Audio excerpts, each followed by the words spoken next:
so it's going really well with this. We have got in here, as you can see, the framework.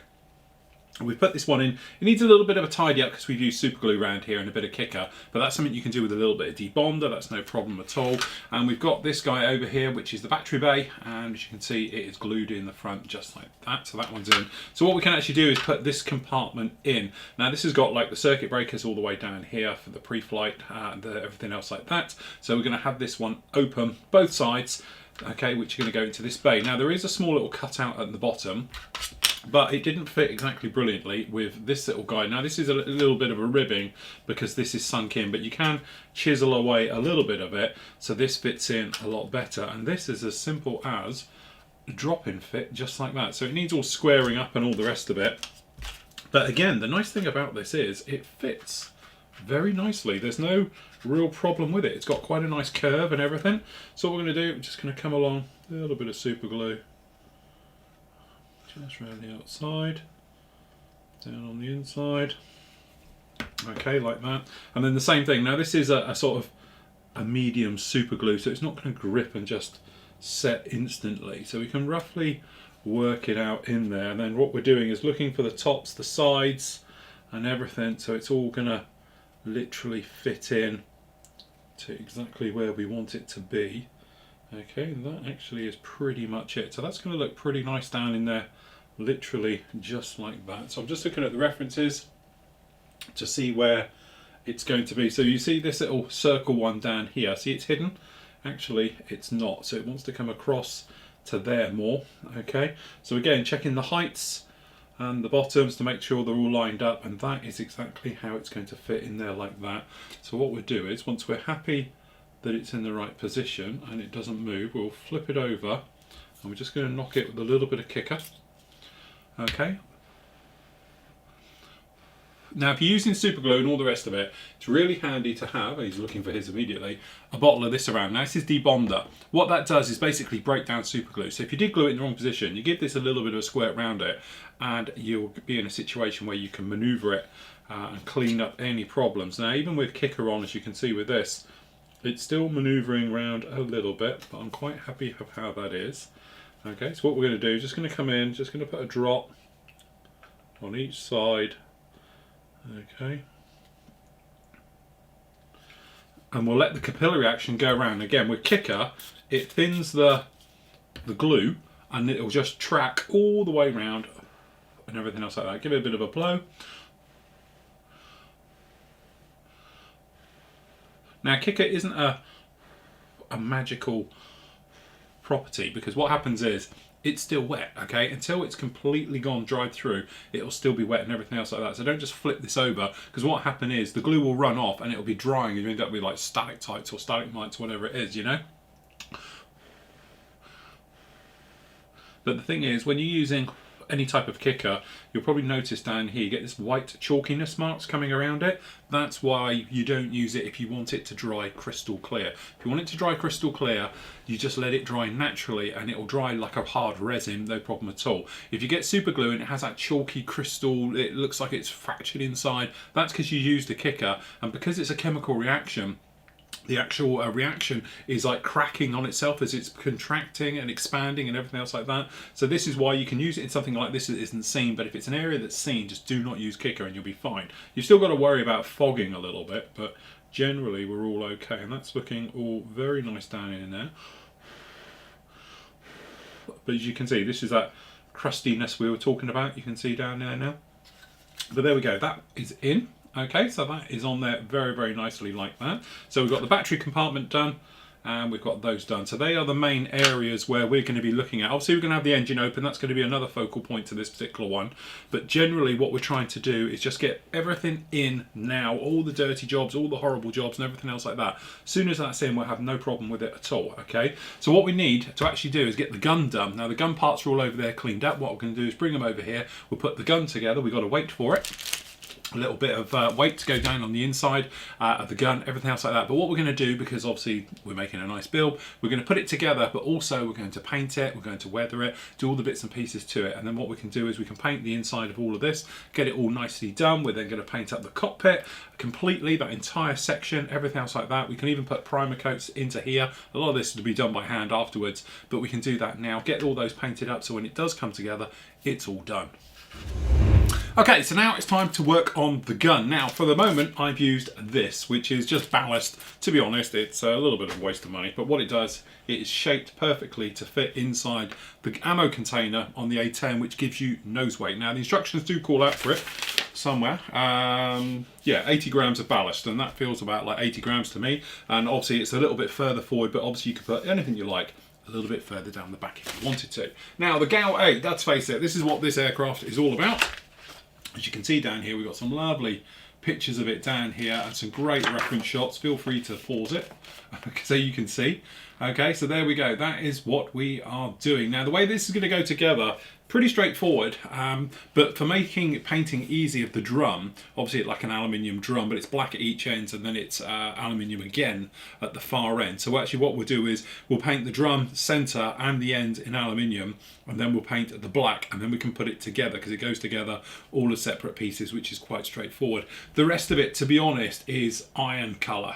So you could use any type of dark iron paintwork you like. The only thing we are moving away from is the cage system, which is obviously the ammo feeder, as you can see it moving around here, all this stuff down inside the bay. Now, the kit one, to be honest, is a bit naff, because what you get is these, which are just, you know, strips of plastic, and then you're expected to stick your bullets, which are these guys, to it, which in theory, as we know, there's a cage system which covers it, which is nothing like this at all. And that is why we've got it in photo etch. And one of the reasons we went for this particular set is because this we bend to make up the cage system, and then it can be painted and done and everything else just like that. So that's actually what we're going to do with it.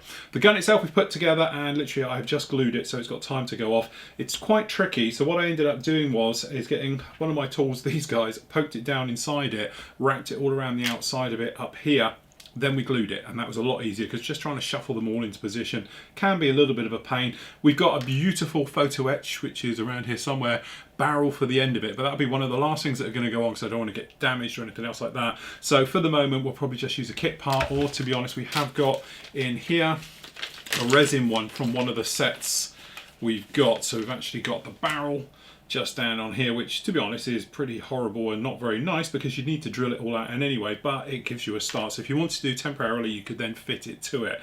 Now again, this is one of those things where if you were doing this buttoned up and all the rest of it and closed up, you could get away with literally just poking the barrel out of the end, because that's how it is. And to be honest, if you're doing the Hobby Boss kit, that's what I've done before. So you can display that gorgeous gun and everything separately, make yourself a little trolley and have it next to it. But with this one, because we're going to be having it open, and we've deliberately opened up this bottom hatch down in here, so you can look up if you're so inclined to, and you'll be able to see the actual gun system all in there, and the gears and the motor and everything else, which you'll roughly get this type of view when you look up into it. This one will be closed, you're not going to see this one, but this entire section here we're going to have open. All right, so that is the thing too. If you wanted to, you could open up another further panel underneath, but this is the section where we're going to have open, or this one here is a better angle of it, so you can see all the mechanics, all the gear work and the actual ammo feed going down in there. The rest of it you're not really going to see, but you know, we're just trying to do this nicely and everything else, so we are going to actually do it. So what I'm going to do, I'm going to pop this together, and we're going to glue it. And as I said, we are using this newer glue to me, which is Plastic Magic, which, if I'm honest, a little bit of a on test on the fly here, it's actually pretty good. It's thicker than extra thin, but it's not quite as thick as the white top glue, which is the sort of resin based stuff. But because it's a little bit thicker, it just enables you to sort of maneuver the parts a little bit more round. So if you're doing some of those bigger items, like wings and stuff like that, then you know, it's quite a good glue for that one. But generally, it's not a problem at all. And something like a bigger kit like this, it's actually coming into its own. It's a hot action, it's a weld action, so it's melting everything together, and it's doing it very, very well. But there's the drum system. Now this drum system, what we're going to do is obviously clean, polish up this seam line running right the way around it here. But what we'll do is we're going to paint that actually aluminium, okay, or aluminum for our American friends, okay. So we just do that like that. Okay, we'll stick that down there. As I said, the barrel, the system and everything else like that is all going to come in separate. So this area here is the one that is actually going to be black on this little guy here. Okay, and do we have to take out these centers, or they can go in? No, it can go in like it. And then these guys on the end, which is these ones, are going to be in the sort of aluminium color, so it's not a problem so much with those either. Okay, so for this part, what we're going to do is let that bit dry, paint these as a separate, and then we can go in. At the same time of painting, what we're going to do, we'll move over to the spray bay now. We're actually going to do the inside areas in, it's like a dark gold grey colour, right the way inside for internals and cockpits and everything else. And at the same time as well, we're going to give our first coat of paint to the cockpit, all the different areas, and including down in these bays and everything else as well. So it's that first layer. They've got the paint on there, it can be drying and everything else and going off. And then we can come back and put the actual gun system together. Okay, so we are over here and we've used a little bit of black primer literally to go around and spray in the bays. Okay, so we've taken care of that. Also, the reason for doing it is going around the outside so we can see if we've got any super glue that sort of perhaps bled over and stuff like that. But luckily, we're all clear. So that's that bait in there. We've also done the inside as well. We've now got actually put in the padding on the side. So we just trimmed off that edge bit and we've put that one in. Easiest way to line all this up, the trim part on the side starts on this edge here, so whatever that is to the back part is going to be correct. Okay, that's the only way I could shoehorn the cockpit in, and again we'll be seeing about that after we painted to see if we can get it all in there. Again, we've done the bay just to basically prime it up. Exactly the same on the other side, so as you can see we've done that. Again, doing it with black is just to light fast it so we get no shine through from anything else. So it's a primer one, but secondly it's more to make it light fast and solid. And again, we can have a look around it to see what sort of paintwork we've got running around the outside and all the rest of it, and if it's going to need a sand or all things like that. Now I wouldn't be too worried about these metal areas being raised because it's going to be a sort of an optical illusion on this, because what we're going to do is we're going to use some dark gold grey or anything you want to use like that, which is the interior colour to everything basically on US Air Force stuff. Alright, so we're going to go around and spray up these all in here. Then what we'll do is we'll mask off inside and we'll just do all the framework as a last touch, which will be done even after the camo work's done. So what we can actually do is put tape right over this to protect it through the rest of the painting, and then when it's finished we'll mask the inside and just do the framework as one of the final areas of actually painting. Exactly the same for the cockpit, exactly the same for the actual interior parts down here. Okay, the ones that go to the rear of this, so we've got that little deck all like this, it's going to be painted black. We'll do that separately all afterwards. All right, the same way as we have done the gun part. So we've done all the black bits for the gun we were speaking about, that part is done. And then after we've done this, now this is all dried and sanded smooth and all the rest of it, what we can actually do is do the aluminium parts for the gun and everything else. But first of all, we really want to get the cockpit all painted up so we can get this painted, detailed, and then we can get it in, and then we can start really bringing it all together. So for this we're using MRP gold grey.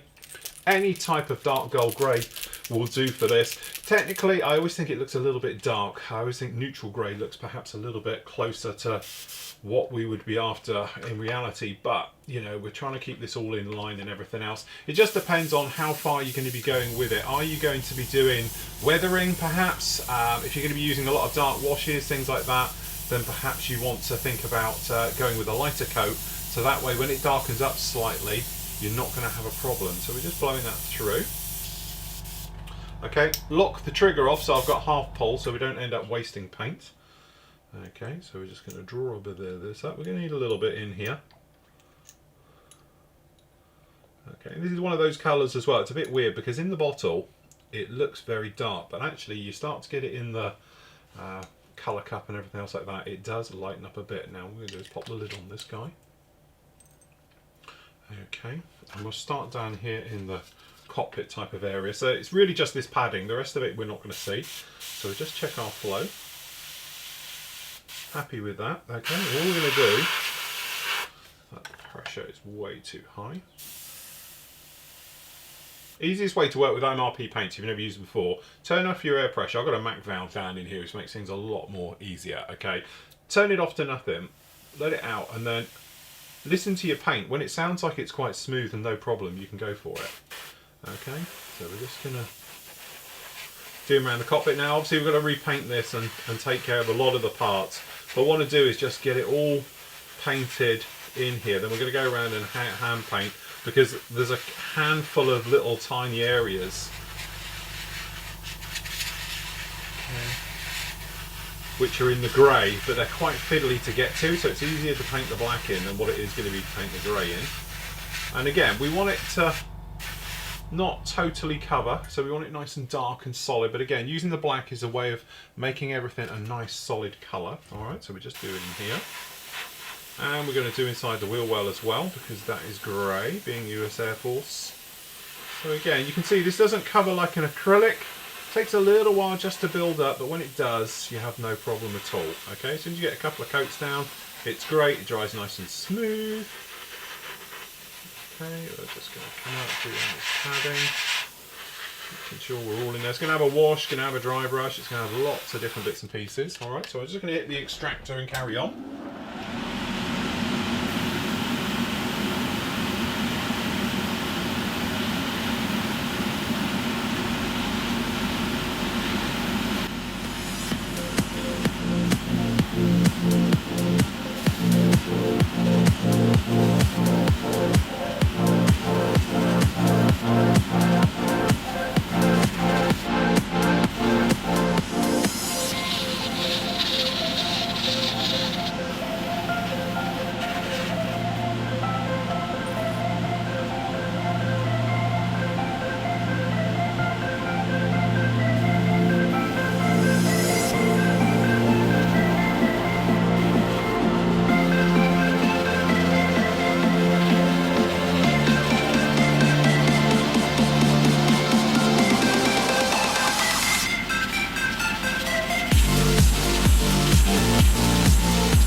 Okay, so that's those done. Very happy with how those have come out, so that's looking really nice. We'll just put them off to one side.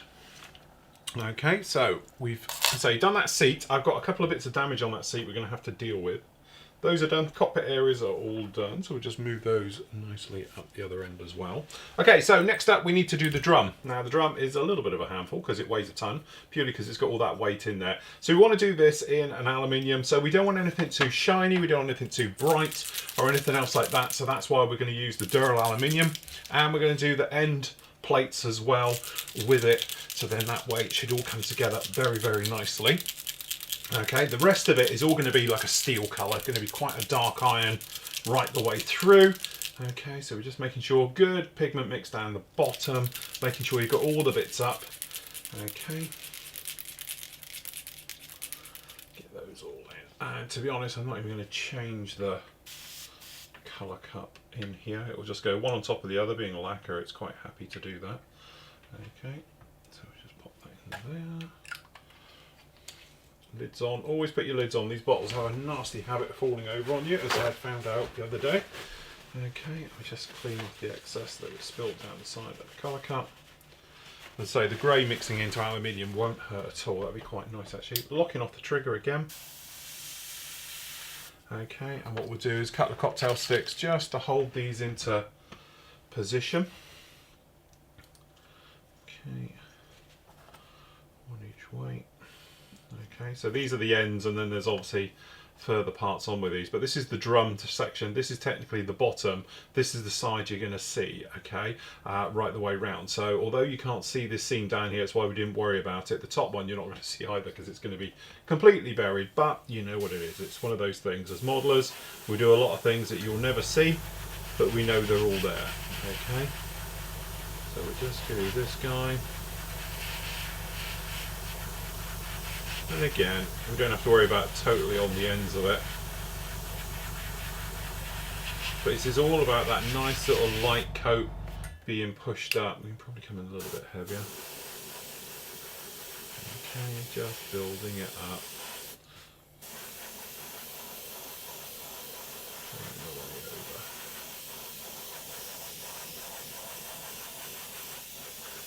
But again, normally you would always prime when you're using this stuff, but for this case it's not too much of a problem.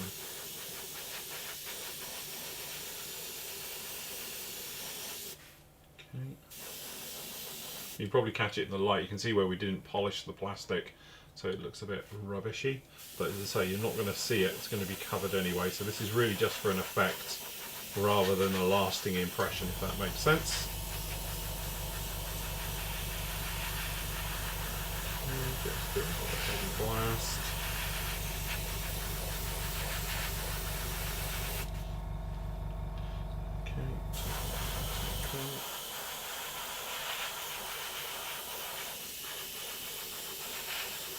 And there we go, so that one's done. So I'm hoping this is going to stand on its end, which it does. Okay, so now we can do these end plates as well, exactly the same. Just make sure you do the actual ends themselves. Okay, so bit of a mess over here, but we'll have it tidy up in a moment. So there we go, that's that drum done, looking really, really nice. Okay, as I said, we're not worried about the top and bottom because they're going to be covered up, all right, and everything else. So actually what we can do is pop this guy together. It's pretty simple. You've got one pin at one end, and obviously you've got two at the other end, all right, so that's how that's going to glue. So we'll just take a little bit of this, which I must admit we're working quite well with. It's no real problems with this glue at all, so we just put a little cross on the end. So we've got a big pin, a little pin. Find the holes. That's it. A bit of a nudge onto there. It's a huge. It's almost like we're waiting for something to click onto that. So what we're going to do, I'm going to place it down and give it up. That's it. Something. What it is, I'll show you once that's in. Yeah, what it is, there's the collar around here. This fits into it, so it's actually a pretty tight gap there. So what I'm going to do, put a bit of glue on here, and also what we're going to do, you see these ejector pin marks? I've got a feeling they may be fouling, so we're going to put a little bit of glue right over those, and then what will happen is those will melt down. Well, that's the theory. Okay, so let's just try that again.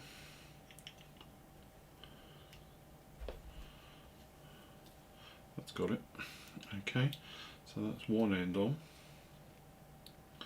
So what we'll do, we're just going to hold that there. We'll pop that down. What we're going to do, I think we'll put a clamp at each end just to bolt this lot together, and then again we'll just do the same. So a little bit of glue just down on these ejector pins just to melt them in. Okay, and a little bit on there. And then hopefully this will enable this to physically grip over just like that. Okay, so that's those on. And then we got these collars are going to go around the middle. So what we'll do is I'm just going to hold this, and then once we are all in, I'll put some clamps on this. But these are literally just going to fit right over there like that. So again, taking the glue, and we're just going to touch. I'm just going to hope the capillary action carries this round, which it should do. So we've got these little guys just going to sit on here, these brackets. And again, we're just going to slide those round just a little bit, and that's what we're saying about the ease of painting this. Doing it the beforehand just makes this all so much easier. Okay, so hopefully that will then just go round. So if we can just slide these on and in. Little bits of touch-ups at each end. And there we go, that's those on there. Just like that. Okay, looking the part. So we'll just stick that down there. Okay, then we got these which are going to go on the end. Now I'm assuming these are keyed as well. So the top and bottom, they're identical. No, they are slightly different. So just making sure we've got the right. I don't suppose it matters which end is which really, because we're just turning it around to the way it is. Okay, so we're just going to assume then that we'll have this one at the top.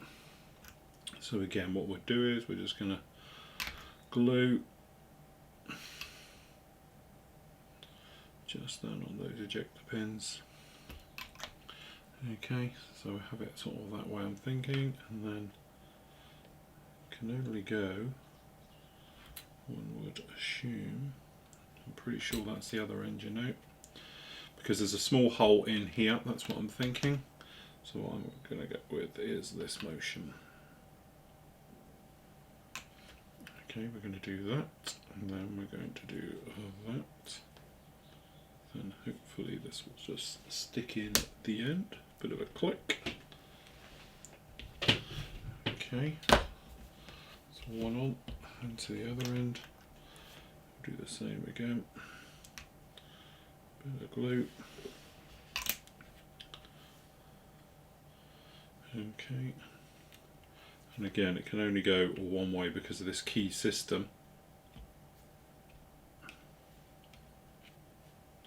And that fits on there just like that. And there we go, that's our drum done, which looks a lot better than what they were saying. Okay, so I'm very impressed with that. The trouble is that weight that's in there, it makes it very top heavy and all the rest of it. Okay, so that's that bit done. We've also done the cage. Okay, this is the cage that runs through and all the rest of it. To be honest, we did it on the hold and fold. We just popped it in and bent it over, and then a little trick that I actually did to show you. Where is it? I've lost my file that I did it with. Wherever it is. Okay, so what we did, we literally just slid the file, because it's not that far out, into this, and then we bent it around. And what we actually did, we put it in the hold and fold, okay, and just crimped down onto it in this position. So it's just literally in there like that. And to be honest, this is the one we did it with. So we came along and we put this under here, and then all we'll do, I just recap, we just pop this in like so, so it's actually held in there like that to bend it down, and then we actually put this in and pulled it out, and it pushed all the teeth 90 degrees right the way out, because obviously it's very difficult to get the actual hold and fold in here just like that. Now this is too big for what we need, because obviously it's just these little circumferences around here, so we'll cut it into lengths as is needed. But again, we're going to paint this sort of as a whole, all in one, right the way around everything. But that magazine feed looks a lot better. These guys, however, I don't think are going to fit in here at all, okay, which they don't. So instead of trying to sort of jib it and all the rest of it, I'm thinking we're not really going to notice it. We do it without ammo, so it looks like it's blind in there. Okay, so we're going to go with that one in there just like that. The barrel's looking very nice and all the rest of it. As we said before, we're not going to pop this in until afterwards. So we'll put this together a little bit further down the build, because obviously it's quite fragile. I don't want to damage it. The rest of it can all go in, and that will plug in literally as an afterthought once it's all gone in there and everything else like that. But the barrel's looking very nice. It's all in shape, it's all in tune, and all the rest of it. Okay, so what we're going to do now is basically go around. I'm going to spray up all these parts down here as an individual. Okay, we'll get them all sprayed up, let them dry, and then what we'll do is put it all together, get it fitted into the gun, and then we can work on the cockpit, because as I say, the cockpit is dry now and all ready to be painted, so we're going to hand paint up, weather that, the same with the seat, the instrument panel, and everything else, so we can really start getting the cockpit together.